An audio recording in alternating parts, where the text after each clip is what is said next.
All right, my friends, welcome to episode 200 and god damn it, 392. I was thinking like get the 2 right, but that was wrong. 392. Prof and Dev play games. I am Larry. He is Anthony. He makes games. I don't. I just play them. And we're here to talk about a new game coming out. God, less than a month from now. Less That's than a month Baldur's Gate now. 3. Yeah. Yeah, right, exactly. Yeah, since they moved it back. Baldur's Gate 3 had a panel from hell release showcase where basically you can fuck a bear, I guess. And Well, yeah.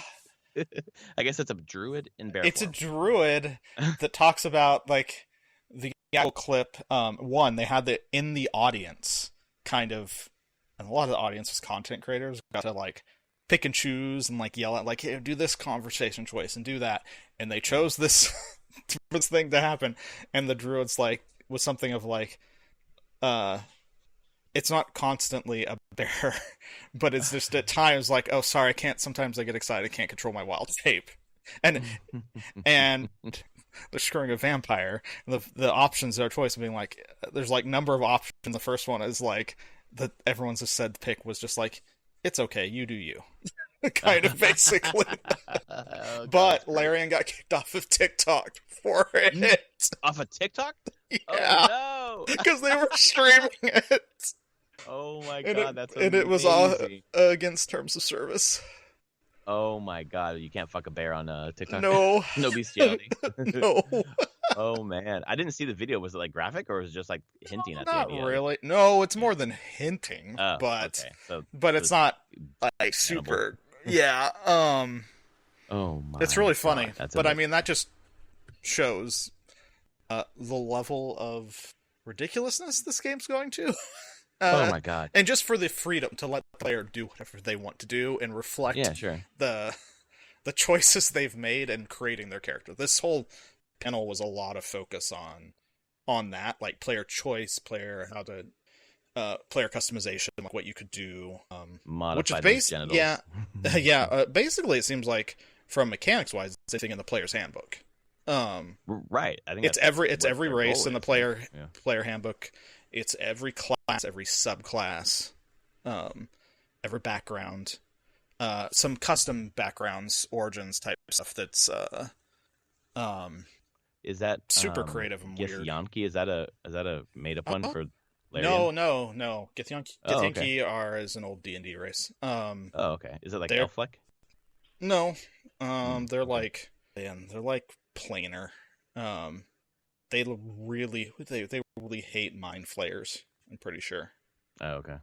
Because I'm looking at the races: elf, tiefling, drow, human, Githyanki, dwarf, half elf, halfling, gnome, dragonborn, and half orc. Looks like. Yeah, Githyanki are the only ones that aren't in the current player's handbook. They were in a supplement. Um, Oh, got it. That's an interesting. yeah, Deep cut then, huh? they are slaves of the mind flayers, and they broke Okay. free as a race and hate the mind flayers. Well, yeah, as you do. Pillagers and raiders of many worlds and the material plane.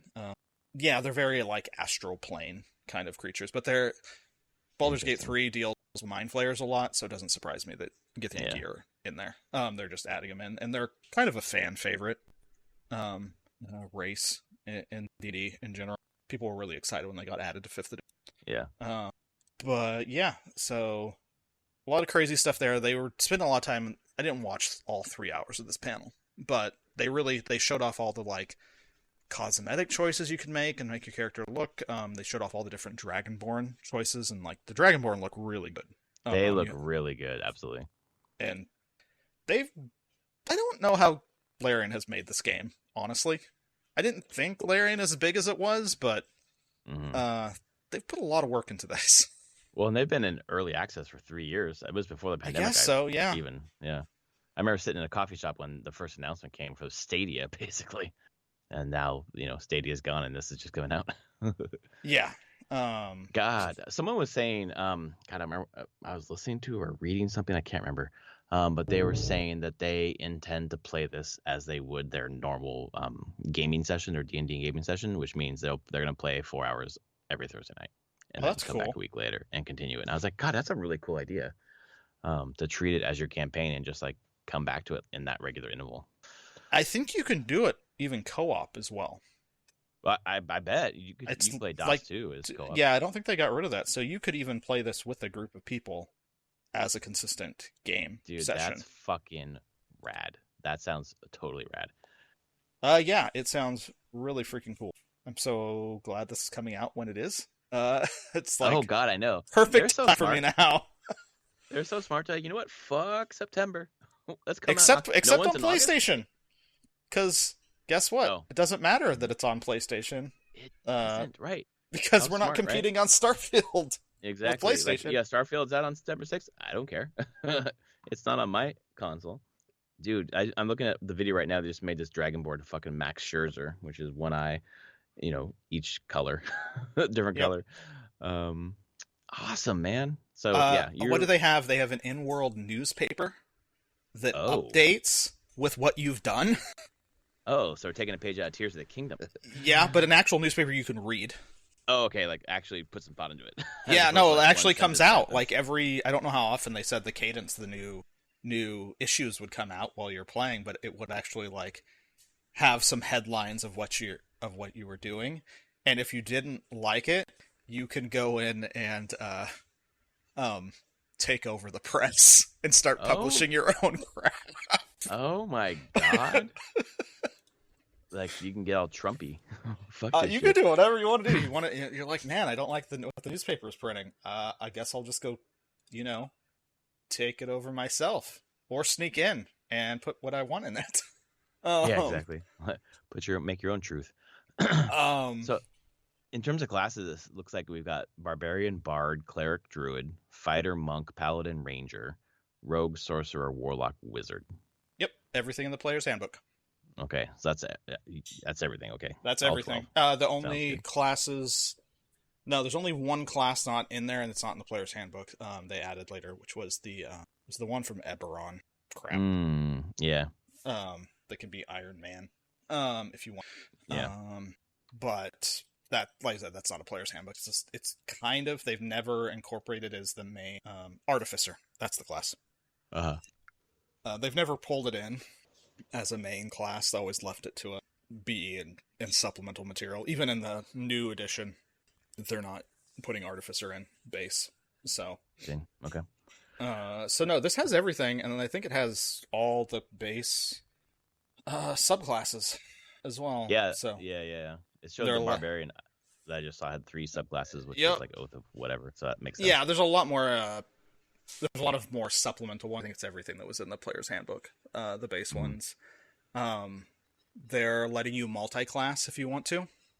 Oh, So interesting. yep, you can do. It has the full multi-class rules. So go to town there. And the one that is controversial here is they're gonna have someone in the game that lets you respec. Oh, I heard that, and that. What? Okay, why is that controversial from a video game perspective? It's controversial from a D&D's perspective. Of Yeah, like, you've right. made these choices, Live with them. live with them, but I also completely understand, and don't find it controversial. I'm like, their exact reason. It's a long game. We don't want you to have to restart if you don't like your character choices at the No, beginning. you get 35 hours in, you're like, shit, I fucked myself 20 hours ago. Yeah. Yeah, that makes a ton of sense.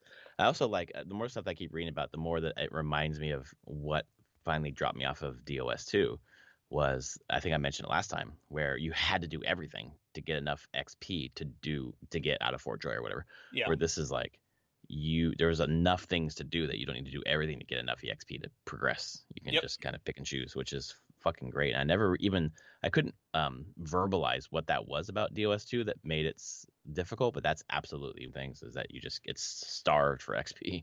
Yeah.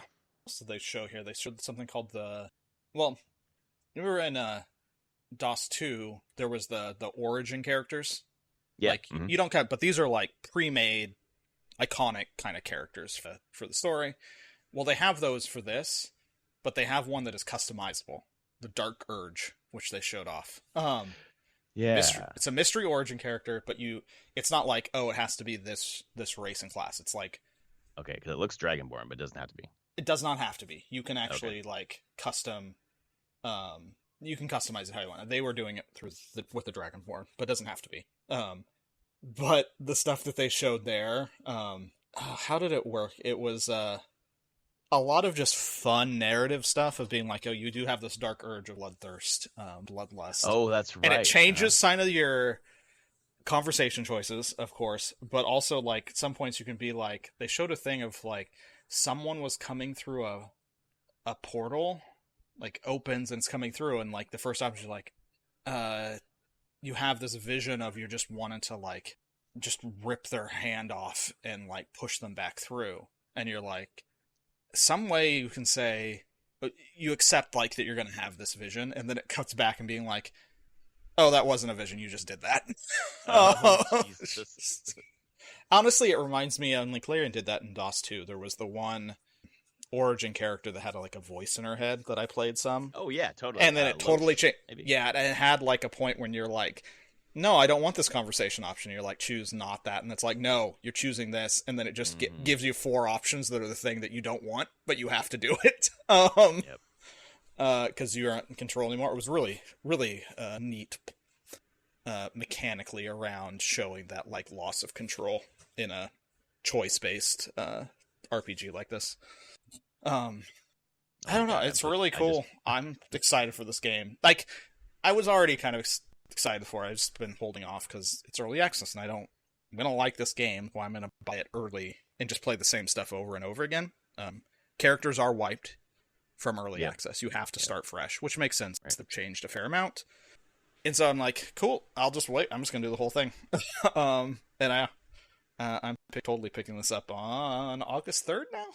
August 3rd, yeah. Like, this is a game that the more I look at it, I know how I play, and I know how this is going to go, but the more I see, I'm just like, yes, this looks so fucking rad. And I just clicked onto the bear video. Oh, yeah, I've got some naked dudes. All right. Bear. It's a bear. Just as nature intended, come to me. Here. Yep, and we're turning into a bear. Yep. Oh my god, so cool. How much do you think then they're just sitting there, and I'm just like, as developers, they're like, know what would be funny? If your druid couldn't control themselves. Oh my god, this is because someone had to have this thought somewhere in Larian and pitch this. Yeah, exactly. Like, well, druid turns into a bear, right? Without having sex. Well, I mean, there's no reason they couldn't. Like, it will be untamed, vigorous, and large. Large is what I'm here for. Oh my god. Okay, now I understand why they got kicked off of TikTok. Yeah. Oh my god, dude. Oh, and the squirrel. Yeah. It says not safe for stream. Yeah. Dude, that alone is like, yeah, let me buy this fucking game. Yeah, it's worth it. Oh my god. Here you go, Larry, and have the money. You get it. Seriously, I will play it one day, but god damn it, they have my money now. This has got it. Yeah, fuck, man. This year, 4 games, fucking owns. Yeah, no, it's amazing. It truly is just an incredible year. It's gonna be real weird when it gets to Game of the Year time. I'm gonna be honest. Oh yeah, there's gonna be a lot in there. And let's be honest, it's likely still Zelda, but I think there are things that actually challenge Zelda depending on what you want. Yeah, depending on what kind of gamer you are, for sure. Yeah. Like if this comes out and cashes in on the promises it's making, like this can do things that Zelda can't do. And if you're into this kind of thing, this is like a game of the century for you, perhaps. Pretty much. And I think this is like the one year where I don't know if it's going to happen, but Game of the Year, and then a second category that is Game of the Year that is not Zelda. Yeah. Like, what would have been Game of the Year if Zelda wasn't released? I feel bad for Hi-Fi Rush. I do too. I mean, I think it's going to be in most people's lists. It's just not gonna be Game of the Year with quality. Yeah. But I could see it. And if people do like top 10 lists, I totally see Hi-Fi Rush in the 5 to 10 range. Oh yeah, almost always. Which is still great when you're comparing to all these games that are coming out like this.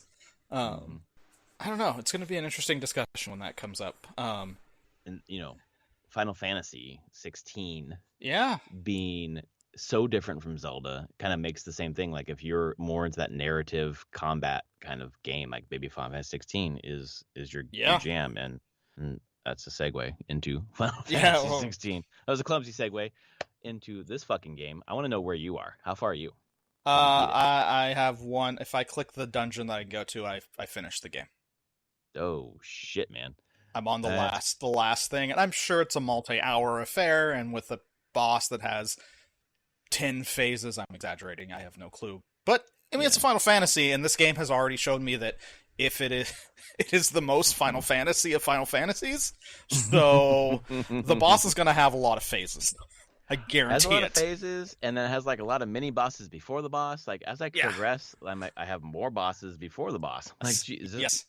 I thought I just did the boss. You're the boss Nope. now. Fuck. Yes. Like last night, man, I was tired about 45 minutes before I turned it off because it just kept going, and then the cutscenes kept going. Yeah. And it was all good, man, all good. Yeah. So So, I can't talk about a lot of where I'm at, but I'm at a place. how you feeling about it? Incredible. I'm doing Okay, a crap ton of side quests right now, and they're okay. incredibly meaty side quests. I will say that Mm, as the game goes on, the side quests become more abundant and way more meaty, and they take a lot of time. And so I'm also doing all the hunts. I think I have mm-hmm. one more hunt, one or two more hunts total, and then I'll have those complete. Then I have maybe 5 more side quests to do. And then you've like exhausted the side quests that there are, Yeah, basically. done Oh everything wow. at that point. Okay. And then it's just finish the game, which probably sometime this week, I assume. Yeah. I have game jam this week, so we'll see how I'm Oh, feeling okay. those Yeah. nights. But Yeah. Exactly. You might want to just veg and read or watch TV or whatever at night. yes, very possible. Yeah. But I'm feeling great about it. It's just I'm not wrong. Like everything, I feel like this game does nothing at the minimum. It's everything's at 11 to turn to an 11 all the time on everything. Yeah. Oh my It's god, just that's how I like, felt last holy night, man. crap, guys. It doesn't let up. No. I mean, it does at times, and it's good that it has some downtime because holy crap, does it crescendo. Yeah. And yeah, you got to the point, I guess. Spoilers now because Yeah. I saw where you were, and that's where I said would be you got to the end of season 1 and you've started season 2 now. And that's kind of how it feels to me. And I'm, I have spoilers for everybody for story stuff for Final Fantasy 16 for probably the rest of this. So it's been nice that you were here in case you don't want to hear spoilers. The time jump after the end of Yep. season 1, quote unquote. I am curious if that lasts or if you go back. And I don't know if I don't mind if you tell me. It doesn't go back. That's it. You're now. Okay, cool. You don't do, and I'll say you don't do another time jump. Like this is it. That's The what majority of the game is you at. How old is Clive now? 33? 35, 33? Okay. 33, 34. No, he was 20. He's 15 in the original flashbacks. Mhm. He's 28. He's 28 in that. Found Jill again, and Sid found him. So now he's 25 now. Not 25. 30. 5-year jump. 33. Sorry. 33 is. Okay, 33 years old. I'm glad that they stick with it because that time jump surprised me. And I really like sometimes when stories do that, where like you can assume what happened in those 5 years. I'm sure we'll hear like some backstory or Yes. whatever about what happened, of course. We're talking spoilers, so here we go. Yeah. But he's Sid. He's the He new is. Sid. So it's like a lot of shit happened in the last 5 years. It did. And yeah, you and- hear allusions to it going on. Cool. And it's interesting to see, and that's part of the growth of the character. Clive is an incredible character through and through by the end of this game. Absolutely incredible. The Winstar gives one hell of a performance for the whole thing. Yeah, I mean, so far it's been great, and I'm so sad that the voice actor for Sid is done. Yeah. Like, at the end of that season, he's out of there. Fuck, he was goddamn great. But also, again, I keep saying this to my wife, and maybe I've said it on the podcast, but like, I love wine because every bottle of wine you open is different, and even like the same, like everything's the same, but the year is different. Like, it's a different wine, and it's so good to move forward. Like, I enjoyed season 1. Season 2 is gonna be awesome, and I can like feel good that they're moving on, and like I get to experience this thing once, and like how wonderful that is. Yeah. And you got through the absolute crazy part. Dude, really crazy. I do think it's odd. Maybe I'll find out something else later, but like in this, however long we were in, when he's the middle age, basically, he gains all those skills, and then 5 years later, do you still just have those same skills? Have you learned Yeah, anything new? Oh, yeah, no, that's what I thought. Okay, that's you have interesting. to. I mean, you get them from other icons. Yeah, sure. So Uh, yeah, in those 5 years, he hadn't combated any other icons as far yeah, as can be seen. Hadn't taken Jill's, so because I mean she's Shiva, so she could theoretically give her powers to him, yep, but I don't think I don't think his mindset at the beginning there is I want to take other people's powers because when I no, do that, definitely not. bad things happen to them. Like Yep, they die or can't use their icons again. right. Or I'm forgetting her name now. Not Bernadette. Was it Benedetta. Bernadette? Benedetta. There you go. Like, I Yeah. mean, she sort of. I don't know if she lost her mind, but that wasn't great for her mind. No. Losing her shit to him. So Yeah. yeah, I So don't know. Yeah, it was just stunning for him to see Joshua, for him to Sid's dead and yep. gives over some of his power or all of his power. I'm not sure. But it's just like infusing his shit with lightning now. Yep. Which is very cool. You get introduced to the big bad. Yep, that's right. Ultima. Yep. Oh, that was a cool name. Yeah, I mean okay, that is Big that is Bad a is Final Fantasy name. Ultimas That's what I are in Final Fantasy. Usually as a spell, but Business Unit 3 has used Ultima as an enemy. There's an Ultima weapon in Final Fantasy 14. Interesting. That's yeah. There's I'm pretty sure Ultima is a spell. It's an ability in some games. It's a lot of things. Materia in Final Fantasy VII, the Ultima spell. It's like the biggest baddest spell. I was trying to think of where else it was. I'm pretty sure in Final Fantasy Tactics, is Ultima the High Seraph is the final boss of Tactics as well. Yeah, it's the leader of the Lucave demons in Final Fantasy Tactics, the final boss. And so the stuff that 16 is referencing other old Final Fantasies, that makes total sense that they're using Ultima as their big bad villain. Which means you just have to go kill a god, which is the most Final Fantasy thing out there. Yes, exactly. Right. We're getting the Japanese role playing game. Like you're killing a god. You're killing a god. But yeah, you got that. I mean, I don't know how you actually you got to the point was probably my absolute favorite line from Sid in the entire game. When he goes up to the Mother Crystal's heart and he first swings his sword and he's like, well, that didn't work. Or says something very specifically like that. And he's like, I think a bigger sword. Your sword. And Clive's like, watch out, mine's bigger. And walks up and he's like, thank you, Clive. And in a very sarcastic tone, but I meant that figuratively. I'm like, yes, this is just the relationship there, being like, yep, Clive being a little thick-headed on not getting what it's saying there, and Sid just being a little sarcastic about him not getting it. And I was like, I love the line because I love the delivery of it from Ralph Ineson, Sid's voice actor. It's just perfectly inflected. I'm like, yeah, this is Sid through and through, everything.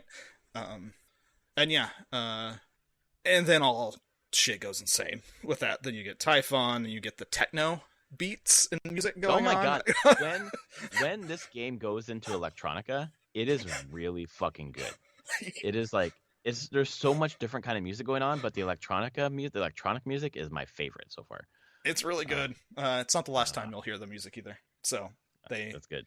It's very fun. Yeah, there's been a couple times where it hits into electronic music. Like that's very different than what else has been happening, and this is awesome. So yeah, and you'll get some rock later on. Nice. Yeah, it has a variety. But yeah, that whole section, like you said, it just doesn't let up there. You hit that, and you're just like, next thing. Like, where are we going? Where are we? What is going on? Why is this happening? And then you see Joshua again, who was much more badass. Oh hell yeah! You want my brother? You have to go through me. Okay. I will say this is a thing, because I don't think the game does a great job at this going forward, and I was slightly confused, and I've seen other people confused. So, up until that point with Joshua, they had been using... Clive is hunting for a person that is a hooded man. Yep. And Joshua was also wearing a similar hood, hiding his identity. They're going to show a hooded man still a couple times over the next chunk of game time. That's not Joshua.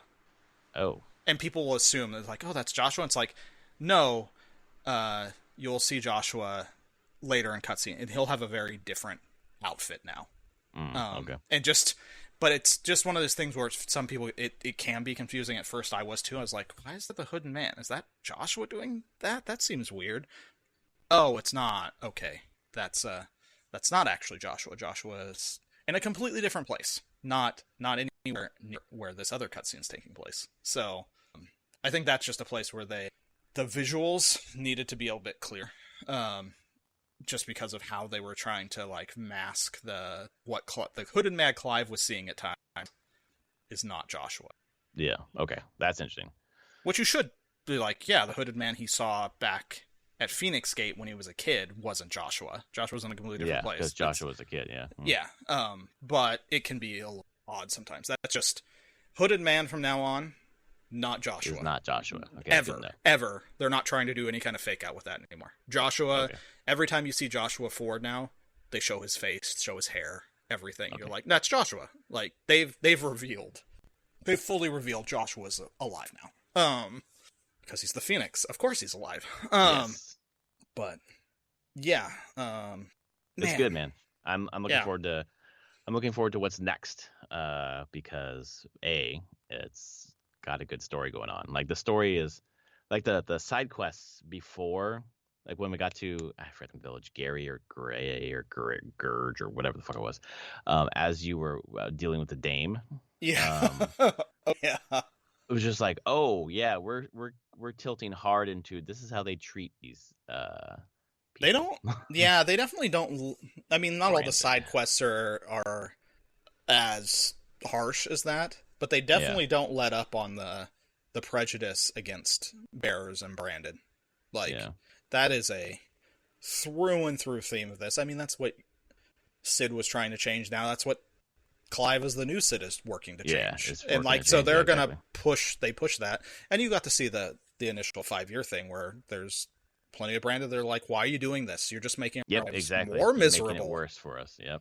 Which is what Sid said was gonna happen. He's like, I'll happily play the villain on this. Yep. Because I know that someone has to get us through this. Exactly. And Clive has taken up that mantle. I'm like, yep, and it definitely is disheartening. You ended with that little boat ride with him and Jill as they're going to the new hideaway. Yep. And that's exactly where I stopped. I was like, oh, they're going to the hideaway. Like, what? I'm on a boat? Why am I on a boat going to the hideaway? And then I got to the thing, I'm like, what the fuck is this place? Yeah, it's had 5 years. It was the first place in like, I don't know, 30 minutes that I could save. And I was like, I'm like terrified of not being able to save now. So I'm like, I got to get there and save. And I was asleep. Okay. It was awesome. I guess the game didn't put me to sleep. I'm so tired all the time now. Sure. I understand. But I was like, oh, I can't wait to explore this new fucking place. Yeah. And you're going to get, the quest is going to have you talk to a specific person, and I think you're going to love Tomes, the lore guy. You're going to meet the lore woman here. Oh, nice. And she tells different things, but more, you're going to get a history lesson. It's so good. I can't wait. Love me some good history lessons. Hell yes. So I was listening to a podcast today, and they were like, this is the best Game of Thrones video game there ever has been. And I was like, probably. I'm not sure if because there's so much, the combat is the one thing. But otherwise, like, it just feels like this really rich fucking story, man, which is very Game of Thrones-esque, you know? Or very Song of Ice and Fire, I should say. Yes, I should say that. And it really comes down to it. It's a very dense lore world, but it's, as everything always, in this game at least, it's always focused back through the characters, and their conflicts and their goals. It's why it matters and why I care so much. And they never lose that thread. You're following these characters, caring about their plights and everything. Yep. Even when they introduce some new characters, it's going to be a little bit, but they're going to introduce another new character. And I love her so much. She's so cool. Well, I guess they have to introduce a few new characters because it seems like they've killed a lot of the old characters. Although I'm not sure who all died in the I mean, you saw Gav got ahead out. Gav got out. Yeah. Tarja got out because she got Gav out. Yeah. I mean, she might not even have been there. Like they talk about how she's always on. Yeah. Her and Goots are always on out getting things. Yeah, exactly. I will say, not a lot of people died. Not everyone died, sure. though. Okay, that's cool. I'm sure some key people are still alive. So yeah, yeah, and this is a point now where you really get to spend a lot with those characters. Excellent, that's great. And just that's where the side quests are doing, is they're really now really digging into these characters. Like I've had pretty big backstories for Gav and Tarja now, like long multi-part quest lines of just learning about these characters and who they are and why they're there, and it's really neat. No like even these side characters. Oh yeah, they're just here because it's like, no, they have full fleshed out histories and why they're here, why they care. Gav is still awesome. Gav is great. Gav's I assume even better now, like eyeless or yeah, one eye. Yeah, one eye. I love when stories do that, where like they take a character and then they have flaws for sure, but then something happens to them that like critically I don't know what the wound is the wrong word, but like take something away from them, and they have to like persist despite that, and it's just like, that's cool. I want to know more about Gav. Yep, you'll get there. Yeah, it's pretty good. It's fun, and yeah, you get to introduce to one new person like pretty quickly where you are, but I think it's after the next, I don't know, a major chunk of game. Next dungeon, that big dungeon you'll go on, you get introduced to another, and then it was definitely at first I was like, oh, who's this? Everyone talks like very familiar with her, and like I don't know who this is, and I quickly realize who it is. Oh, that's cool. And I'm like, oh, and then the ramifications of like going, oh, that's who this is. What does that mean? Sort of. Cloud shows up. Okay. Yeah, exactly. But there's definitely no, Eris shows up. This is where she went after she died in 7. Sorry, spoilers for 7. This is heaven for fucking. That's okay. They're not going to kill her in else. Sure.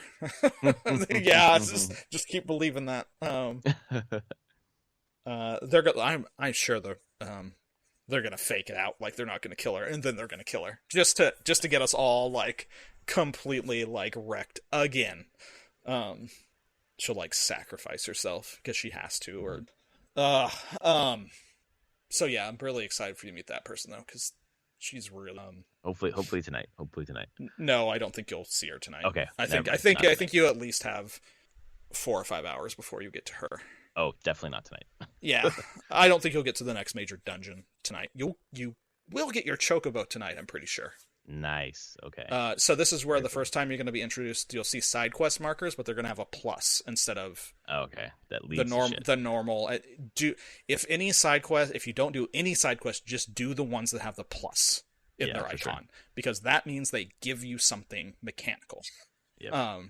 Be it a chocobo to ride, be it increased potion capacities, like all those type of things. New crafting material, not crafting materials, new recipes. So yeah, I guess that's the thing I just did. I got the best weapon you can get before. Oh, nice. New Game Plus. So and that's through a side quest. You have to do side quests to get it. You have to do an entire chunk 4 linked side quests over a good chunk of time, and you have to do most of all the hunts, and another couple side quests because those give you materials as well. So, well, I've done all the side quests so far, and some of them have been boring. So I will do the exciting ones too. I would be happy to do exciting ones. Yeah, some are boring. Usually they're pretty quick, even if they're boring. So yes, exactly. Yep. Yeah. I'm interested to see how this one shakes out. It's definitely, there's some vocal like consternation about the game, but it's not unanimous, I guess. Like praise. No, it's not going to. I mean, I'm pretty sure it was going to be divisive going into it, no matter what. Because it's clear everyone has their own opinions on what Final Fantasy should be. Yes. And this team was like, no, this is what we're going to do with it. Yeah, well, why not? Why not make the same game over again? No, but the one thing I have seen pretty consistently Mm-hmm. throughout the internet, on people's comments, on streamers doing it, being like, this is the first Final Fantasy I've ever played, and I love it. Oh, interesting. I've It's brought never new touched people up in it. Final Fantasy. I mean, that's the goal of this. Exactly, right. Bring in new blood. They needed to. Like, Yeah. the sales numbers have not been going up for this franchise. Yeah. Like, even at Final Fantasy VII Remake, while it did well, it didn't sell over 10 million copies. It was like Yeah. 8, and that was PS4 when PS4 had a ton of install base. Yep. Right. But basically, since 12, sales have been going down. And really, nothing has come close to the PS1 era of 7 and 8. Both of those sold extremely well. And no Final Fantasy. I guess maybe Final Fantasy 14, if that one's a hard one to say. I mean, over 10 years, Final Fantasy 14's, I think, sold a lot of copies. Or players. It's hard to say. Because what is buying it now? Because you can play the base game and Heaven Sword for free. Right. You don't actually have to buy that. So, it's hard to know if they consider that sales or not. If someone just creates an account and gets those copies of the game. Right. Exactly. So, the whole point of 16 was to kind of try to get new blood, try to reach a new audience. And I see that pretty consistently, that it is reaching a lot of new people that then are going out now and being like, well, what are some of the older games? Let me check those out. I see that a bunch on, like, I'll be right. Those pixel remasters probably hit the right time. Those did, but also 7, remake. 7 remake. A lot of people say, like, if you like, I will say this: if you liked 16, 7 remake is a great place to jump to. Mm-hmm. I would not jump to 15. Sorry. No, I wouldn't recommend 15. But I would say if you like the action combat and want a more, like, deeper on the RPG mechanic side of things, 7 remake is a great place to jump to. And then after there, really, you have a lot of options of choice. But everything after that is going to be pretty slow. It's turn-based or ATB type combat. Always say get 12. 12's on everything at this point. And 12, if you like, we were talking about Baldur's Gate at the beginning. If you like CRPGs, 12 is very much Square's take on a Western computer RPG style kind of system. I mean, it is. Like, you have a party of 4 people. Everything is happening in roughly real time. They have ATB gauges that fill so they do their attacks, but you can pause the combat anytime, manually input commands, and then they have the entire AI system that you can program in that game through gambits, so you can make your party behave exactly how you want them to. That's pretty cool. So, I mean, when I look at it, I'm like, oh, this is effectively what we were doing in a lot of, like, Neverwinter Nights party management type stuff. It's like that. It's just the thing that it did was give you the gambit system, so you could fine tune the AI control of your party member. And weirdly, when Dragon Age Origins came out, it's not a prominent feature. In Dragon Age Origins, you have effectively gambits if you want it.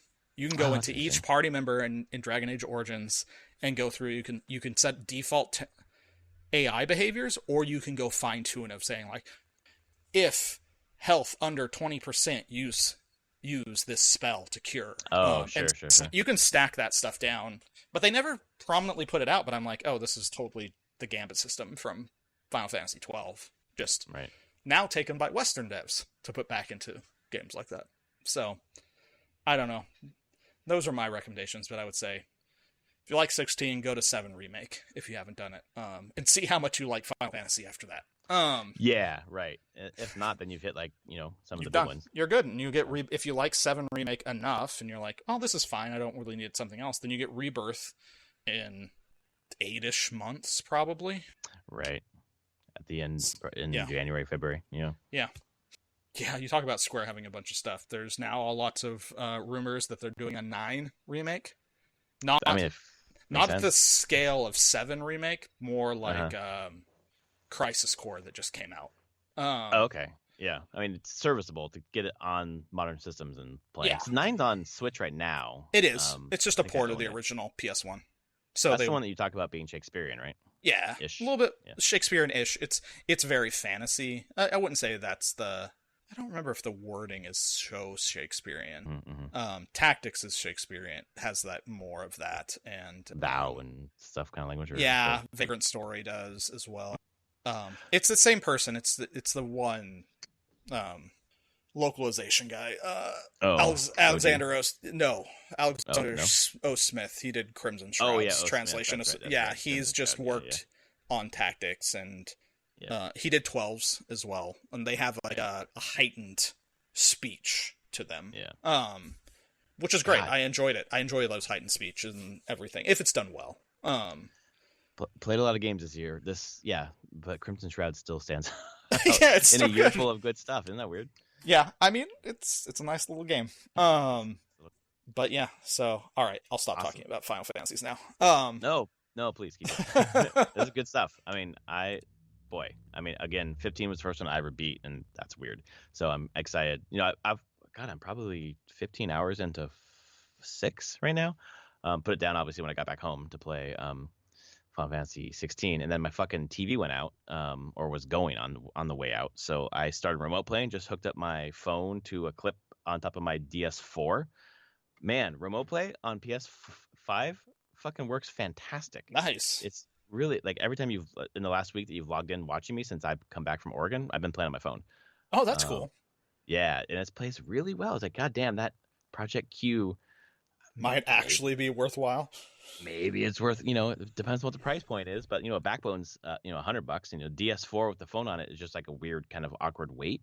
But like, God, that Project Q, like if you can come in around 150, which I doubt, but man, that'd be good.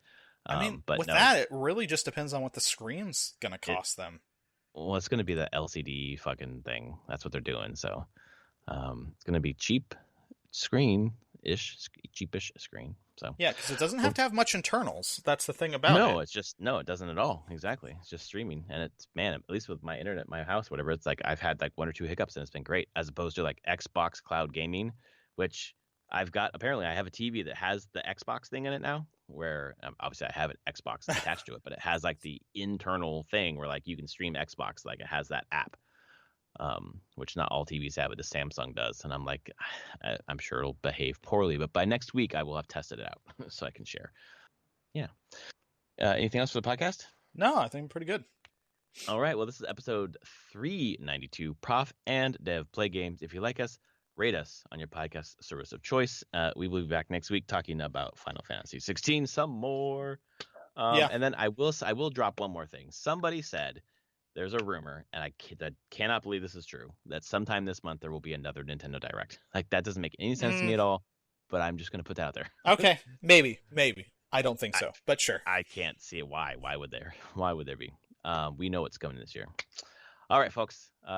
Thanks for tuning in. We'll see you next week. Later, everyone.